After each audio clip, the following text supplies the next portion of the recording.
అందరికి నమస్కారం. ఇవాళ కాంగ్రెస్ పార్టీ గురించి మాట్లాడుకుందాం. కాంగ్రెస్ పార్టీ పొద్దస్తమానం ఓడిపోతూనే ఉంది. వాళ్ళు గెలిచడన్న దాఖలాలు అసలు చాలా రేర్గా కనిపిస్తూ ఉన్నాయి. ఎప్పుడో ఒకసారి గెలుస్తూ ఉంటారు, మళ్ళీ అంతే, ఇక అదే సంగతి నడుస్తూ ఉంటుంది. అయితే ఇటు చూడండి ప్రజల్లారా, నిన్న ఖార్గే గారు కాంగ్రెస్ వర్కింగ్ కమిటీలో ఒక మీటింగ్ చేసిండ్రు. ఆ మీటింగ్ అవుట్కమ్ ఏంది అని అంటే, ఇగో చూపిస్తారు చూడండి ఇక్కడ. Sorry for little delay. అయితే ఆ మీటింగ్ సారాంశం ఏమి చెప్పుకొచ్చిందంటే, ఇట్లయితే కష్టమే, మనం ఇట్లయితే గెలవలేము పార్టీల ఎలక్షన్లల్లా అని చెప్పుకొచ్చింది. ఇవి మనకి ఏమేమి దెబ్బ కొట్టినాయో ఆయన మాట్లాడుకుంటా చెప్పడం జరిగింది. 5 గంటల మీటింగ్లో వీళ్ళందరూ వచ్చిండ్రు, మాట్లాడుకున్నారు. అయితే ఇందులో ఏం చెప్పుకుంటున్నారంటే, క్రమశిక్షణే ఆయుధం. క్రమశిక్షణ అనే కాంగ్రెస్ పార్టీలో కొంత లోపించింది. సారీ. అయితే లోపించింది. దీనికి లిబర్టీ అందరికీ ఉండాలి కాబట్టి దీన్ని కొంత మనం ఫ్లెక్సిబుల్గా ఉందాము అన్న ఉద్దేశంతో మేము చేస్తామన్నాము. ఎవరిని రిస్ట్రిక్ట్ చేయడం కరెక్ట్ కాదు, కాంగ్రెస్లో ఎక్స్ప్రెషన్ ఆఫ్ థాట్స్ అనేది ఒకటి ఉండాలి అన్న ఉద్దేశంతో వాళ్ళు ముందుకు వచ్చారు. Well, that is good. అక్కడ దాకా సంతోషం. దాంతోపాటు మనం కిందికి చూస్తే ప్రజలారా, ఈవీఎంల మీద వీళ్ళకి పెద్ద డౌట్ ఉంది. ఈవీఎంల మీద నిజంగానే డౌట్ ఉంది. ఎందుకంటే ఈవీఎంలు హ్యాక్ చేయడానికి వీలవుతుందని చెప్పి ఈలాన్ మస్క్ కూడా చెప్పిండు. ఇంకా చాలామంది చెప్పిండ్రు, ఆమ్ ఆద్మీ పార్టీ వాళ్ళు కూడా చేసి చూపించిండ్రు. అయితే మొన్న ఈ ఎలక్షన్లు బాగా పెద్ద దెబ్బనే అని చెప్పి చెప్పుకొచ్చారు. ఎందుకంటే మొన్న 4-5 స్టేట్లకు ఎలక్షన్లు జరిగినాయి.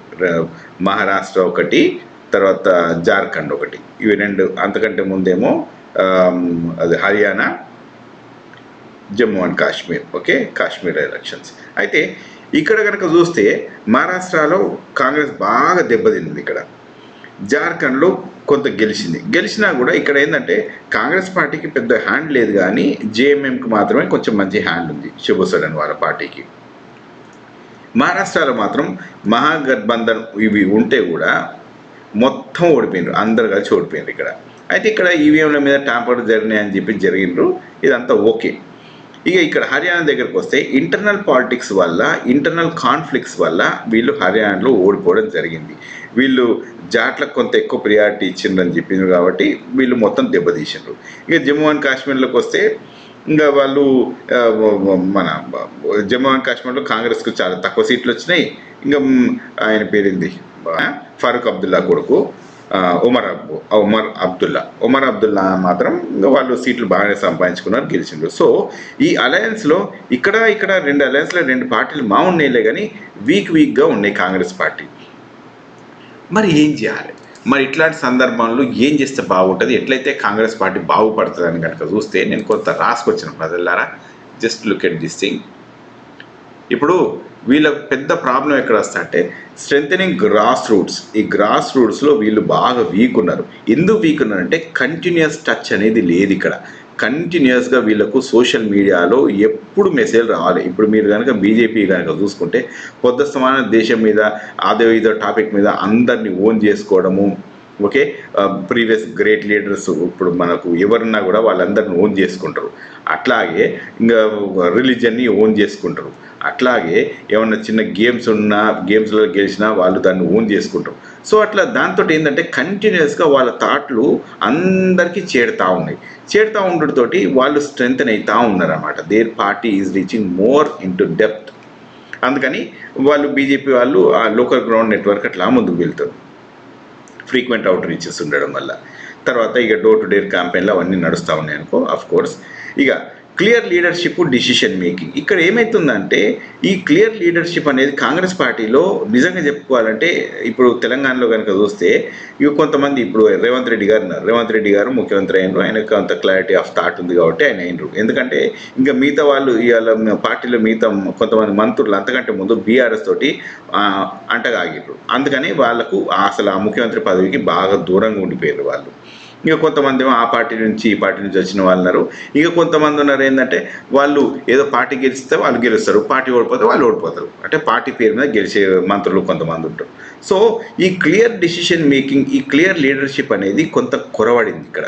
So this is like locking అని చెప్పుకోవచ్చు కొంత మట్టుకు. ఓకే, అది ఉండి వాళ్ళు కంటిన్యూస్గా దాటిగా పనిచేసే వాళ్ళు ఉంటే పార్టీ మేబీ ఎత్తుకుంటుందేమో. సో అదొకటి. ఇంకా స్ట్రాంగ్ విజన్, ఒక క్లియర్ ఐడియాలజీ అనేది ఉండాలి వీళ్ళకు. క్లియర్ ఐడియాలజీ అనేది కనుక చూస్తే ఇలా యూత్ కనుక చూసుకుంటే యూత్లో అన్ఎంప్లాయ్మెంట్ చాలా ఎక్కువ ఉంది. ఇది కంటిన్యూస్గా పెరుగుతుంది, ఇది తగ్గేది ఏమి ఉండదు. కనుక దీని మీద ఒక క్లారిటీ ఆఫ్ థాట్స్ వీళ్ళకు కంటిన్యూస్గా ఎక్స్పోజ్ చేస్తూ ఉండాలి. ఇట్లా అయితే మనం ఎంపవర్ చేయొచ్చు యూత్ని అనేది బాగా తీసుకురావాలి. ఇక మిడిల్ క్లాస్ మార్జినలైజ్ కమ్యూనిటీస్ కంటే ఎప్పుడో ఇందిరాగాంధీ చేసిన పనులే ఉంటాయి, ఇంకా వాళ్ళు అవే చెప్పుకుంటారు. ఇక ఇప్పుడు కులగణన అనేది జరుగుతూ ఉంది. దానివల్ల ఇంకా కొంచెం డెప్త్గా చేస్తే కానీ అది వెళ్ళదు. లేకుంటే మిడిల్ క్లాస్ లోపలికి అంటే మార్జినలైజ్ సెక్షన్స్కి ఇంకా వెళ్ళాలంటే ఆ పని చేయాల్సి వస్తుంది. ఇక మిడిల్ క్లాస్ దగ్గరకు వచ్చేస్తే ట్యాక్సెస్ ఇవాళ చాలా ఎక్కువ ఉన్నాయి. దీని మీద ఎప్పుడు మాట్లాడినరు? ఇప్పుడు ఇదే రాహుల్ గాంధీ గారిని అడుగుదాం, ఇదే మనము ఖార్గే గారిని కనుక చూస్తే ట్యాక్సెస్ ఎక్కువైతున్నాయని చెప్పి కంటిన్యూస్ ఇన్ఫ్యూషన్స్ ఉండాలి. ఇంత మిడిల్ క్లాస్ సఫర్ అవుతుంది, దీనికి ఇది రీజన్స్ అని చెప్పి మాట్లాడుకునే కెపాసిటీ కనుక ఉంటే వాళ్ళు ముందుకెళ్తారు, లేకుంటే కష్టమవుతుంది. ఇక యూత్ తోటి ఎంగేజ్మెంట్, కొన్ని క్యాంపెయిన్స్ చేయడం కానీ, ఇంకా యూత్ వింగ్స్ కానీ ఎన్ఎస్యుఐ ఇలాంటివి చేసుకుంటూ ఉండాలి. ఇక టెక్నాలజీని వీలైనంత మట్టుకు వాడాలి. టెక్నాలజీని మిగతా పార్టీలు వాడినంత అగ్రెసివ్గా కాంగ్రెస్ పార్టీ వాడట్లేదు, అందుకనే వాళ్ళు కొంచెం దెబ్బతింటూ ఉన్నారు. ఇంకా ఇంప్రూవింగ్ మెసేజింగ్, ఈ మెసేజ్లు కౌంటర్ ఫిట్ మెసేజ్లు, ఫేక్ నరేటివ్స్ ఇవన్నీ ఉంటాయి కదా, వీటిని కౌంట్రాక్ట్ చేయడానికి ఒక పకడ్బందీ ప్రణాళిక ఉండాలి. ఇది ఉందా అంటే వీళ్ళ దగ్గర లేదు. They don't have this kind of system. వాళ్ళు ఇంక కొంత డెప్త్గా పోయి చేసేది ఉంటుంది కనుక వాళ్ళు చేయట్లేదు అది. అందుకని వాళ్ళు కొంచెం అచీవ్మెంట్స్లో కొంచెం వెనుకకు పడిపోయి ఉన్నారు. ఇంకా బిల్డింగ్ అలయన్సెస్, కొన్ని అలయన్సెస్ ఉన్నాయి, ఇక అవి పనికిరాని అలయన్సెస్. ఇక కొన్ని అలయన్సెస్ ఉన్నాయి, కొంత ఓకే ఉన్నాయి. కానీ ఎప్పుడైనా సరే గ్రౌండ్లో వీళ్ళ పార్టీ కనుక వెళ్తేనే పార్టీ ముందుకెళ్తుంది. గ్రౌండ్లో సోలోగా వెళ్ళగలగాలి, పార్టీ బలంగా వెళ్ళాలి, అప్పుడు మిగతా పార్టీస్ అన్నీ యాడ్ ఆన్ అవుతూ ఉంటాయి. ఇక వీళ్ళు ఉట్టి అలయన్సెస్ల మీదే డిపెండ్ అవుతామా అంటే ఇలా ఉమ్మర్ అబ్దుల్లా గారితో ఎట్లయింది, ఇక జేఎంఎంఆర్తో ఎట్లయింది, మహారాష్ట్రలో ఎట్లయింది, ఇవే దెబ్బలు తింటూ ఉంటారు. వీళ్ళు గెలవాల్సిన సీట్లు కూడా గెలవరు. ఇక ఇంకొకటి ఏంటంటే కొన్ని అలయన్సెస్ ఉంటాయి. ఇప్పుడు లెట్సే బీఎస్పీ అనుకుందాం. బీఎస్పీ ఓట్లు ఎక్కువగా ఇంకా ఎస్సీ ఓట్లు, ఇంకా లేకుంటే ఎస్టీ ఓట్లు, కొంత మైనారిటీస్ ఉంటాయి. ఇక ఎంఐఎం కనుక చూసుకుంటే వాళ్ళు కూడా అంతే ఉంటారు. వీళ్ళు ఏంటంటే ఈ పార్టీని, కాంగ్రెస్ పార్టీని దెబ్బకొట్టడానికి వాళ్ళు నిలబెడతా ఉంటారు. ఈ స్ట్రాటజీస్ వర్కౌట్ అయితే లేవు వీళ్ళకు. అయితే ఈ పార్టీలతో కలిసిన పని చేయి, లేకుంటే వాళ్ళకి అగెనిస్ట్గా దాటిగా నిన్న ముందుకు పో. అంతేగాని క్లారిటీ ఆఫ్ థాట్స్ లేకుంటే పార్టీ అనేది ఎప్పటికీ గెలవదు, ఎక్కడ కూడా గెలవదు. ఎందుకంటే పీపుల్ కన్ఫ్యూజ్డ్గా ఉంటారు కాబట్టి, కన్ఫ్యూజ్డ్గా ఉన్నప్పుడు కాంగ్రెస్ పార్టీకి ఓటేస్తారని గ్యారంటీ ఏముంటుంది? ఏమీ ఉండదు. సో ఆ అలయన్సెస్, ఆ స్ట్రాటజీస్, ఆ క్లారిటీ ఆఫ్ థాట్స్ మాత్రం కంపల్సరీ అవసరం. తర్వాత ఇక ఫోకస్ ఆన్ ఇన్క్లూజివిటీ. ఇప్పుడు కొంత క్యాస్ట్ కన్సర్న్స్ మీద చేస్తూ ఉన్నారు కాబట్టి దాన్ని కొంచెం మంచిగా చేయాలి. ఇంకా జెండర్ రిప్రజెంటేషన్ కూడా మంచిగా చేయాలి. ఇంకా ఆర్గనైజేషనల్ స్ట్రక్చర్, ఈ ఆర్గనైజేషనల్ స్ట్రక్చర్లో ఒక పెద్ద ప్రాబ్లం వస్తూ ఉంటుంది. ఒక ప్రాబ్లం ఏమొస్తూ ఉంటుంది అంటే ప్రజల మనం కనుక చూస్తే వీళ్ళందరూ కూడా ఇప్పుడు కాంగ్రెస్ పార్టీకి ఓటేసేటోళ్ళు ఒక్కోళ్ళు ఉంటారు, ఇంకా సీట్లు తీసుకొని పదవులు ఎంజాయ్ చేసేటోళ్ళు వేరేటోళ్ళు ఉంటారు. ఇది పనికిరాదు. ఇది కొంత మార్చాల్సిన అవసరం ఉంది. ఇప్పుడు లేటెస్ట్ కాంగ్రెస్ పార్టీకి మనకు సపోర్ట్ చేసే వాళ్ళు ఎవరు అంటే చూస్తే ఎస్సీలు, ఎస్టీలు, కొంత మైనారిటీస్ వీళ్ళే ఎక్కువ ఉంటారు. మరి వీళ్ళ రిప్రజెంటేషన్ గవర్నెన్స్లో ఎంత ఉంటుంది అంటే చాలా మినిమల్ ఉంటుంది వీళ్ళ రిప్రజెంటేషన్. అట్లాంటప్పుడు how do you think they will own this పార్టీని ఓన్ చేసుకోవడానికి వీలు పడది. కనుక వీళ్ళ రిప్రజెంటేషన్ను పెంచగలిగితే ఏమన్నా లాభం జరుగుతుంది, లేకుంటే మాత్రం లాభం జరగదు. So that is one important thing what people have to think about. ఇక సోషల్ మీడియాని చాలా ఎఫెక్టివ్గా యూజ్ చేసుకోవాలి. ఇంకొకటి ఏంటంటే రీజనల్ టాపిక్స్ కూడా, ఇప్పుడు నిన్న ఖార్గే గారు కూడా మాట్లాడింది ఇదే. ఇప్పుడు నేషనల్ ఎజెండాలు తీసుకొని స్టేట్ ఎలక్షన్స్కి పోతాము అంటే కుదరదు.